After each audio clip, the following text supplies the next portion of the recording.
പ്രതിപക്ഷ നേതാവ് രാഹുൽ ഗാന്ധിക്കെതിരെ ആരോപണങ്ങളും കടുത്ത ആക്ഷേപങ്ങളുമായി ബി.ജെ.പി. വക്താവും എം.പിയുമായ സംബിത് പത്ര. രാഹുൽ വലിയ ഒറ്റുകാരനാണെന്നും രാജ്യവിരുദ്ധ നീക്കങ്ങൾ പുലർത്തുന്ന വ്യക്തികളുമായി ബന്ധമുള്ളയാളാണെന്നുമാണ് ബി.ജെ.പിയുടെ ആരോപണം. ഇവിടെ ഒരു ത്രികോണം നിലനിൽക്കുന്നുണ്ട്.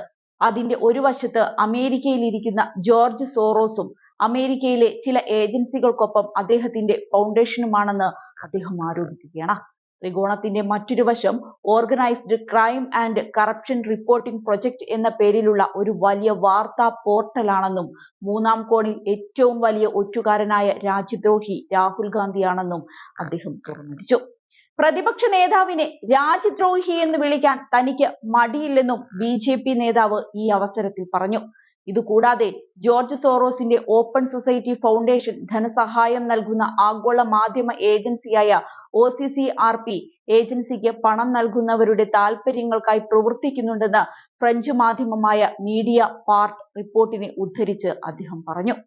ഇന്ത്യയെ അപകീർത്തിപ്പെടുത്താൻ ലക്ഷ്യമിട്ടുള്ള OCCRPയുടെ റിപ്പോർട്ടുകൾ കോൺഗ്രസ് നേതാവ് ഉപയോഗിച്ച ചില സന്ദർഭങ്ങളും അദ്ദേഹം ചൂണ്ടിക്കാട്ടി. ലോകമെമ്പാടും കോവിഡിന്റെ ആഘാതം അനുഭവിച്ചിരുന്ന 2021 ജൂലൈയിൽ OCCRP ഒരു ലേഖനം പ്രസിദ്ധീകരിച്ചു. ഇന്ത്യയുടെ കോവാക്സിൻ വാക്സിനായുള്ള $324 ദശലക്ഷം കരാറിൽ നിന്ന് ബ്രസീൽ പിൻവാങ്ങുന്നു എന്നതായിരുന്നു ആ വാർത്ത. ഇത് രാജ്യത്തിന്റെ പ്രതിച്ഛായ തകർക്കാനുള്ള ശ്രമമായിരുന്നു. എന്നാൽ റിപ്പോർട്ട് വന്നതിന് തൊട്ടു പിന്നാലെ കേന്ദ്ര സർക്കാരിനെയും ഇവിടുത്തെ വാക്സിനെയും ആക്രമിക്കാൻ കോൺഗ്രസ് ഒരു വാർത്താ സമ്മേളനം നടത്തി. OCCRP നിർദ്ദേശിക്കുന്നു, രാഹുൽ ഗാന്ധി പിന്തുടരുന്നു എന്ന് സംബിത് പത്ര തുറന്നടിച്ചു. ഇതിനുശേഷം OCCRP റിപ്പോർട്ടിനെ തുടർന്ന് പെഗാസസ് വിഷയത്തിലും രാഹുൽ ഗാന്ധി കേന്ദ്ര സർക്കാരിനെയും ഇന്ത്യൻ വിപണികളെയും തകർക്കാൻ ലക്ഷ്യമിട്ടു. അതേസമയം നാഷണൽ ഹെറാൾഡ് കേസിൽ രാഹുലിനും അമ്മ സോണിയാഗാന്ധിക്കുമെതിരായ നിയമ നടപടികൾ രാഷ്ട്രീയ പ്രേരിതമാണെന്നാണ് OCCRP വാർത്ത നൽകിയതെന്നും അദ്ദേഹം കൂട്ടിച്ചേർത്തു. ഇന്ത്യയുടെ താൽപര്യങ്ങൾക്ക് വിരുദ്ധമായി പ്രവർത്തിക്കുന്നുവെന്ന് ആരോപിക്കപ്പെടുന്ന ചിലരുമായുള്ള രാഹുലിന്റെ കൂടിക്കാഴ്ചകളും സംബിത് പത്ര എടുത്തു പറയുന്നുണ്ട്. ഏതായാലും സംബിത് പത്ര ശരിക്കും പെട്ടിരിക്കുകയാണ്.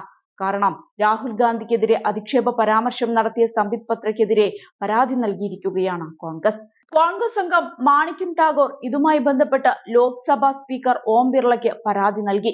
സംബിത് പത്രയ്ക്കെതിരെ കർശന നടപടി ആവശ്യപ്പെട്ടാണ് കത്ത്. പാർലമെന്ററി സംവിധാനത്തിന്റെ അന്തസ്സും അഖണ്ഡതയും ഉയർത്തിപ്പിടിക്കാൻ ഉചിതമായ നടപടി വേണമെന്നാണ് ആവശ്യം.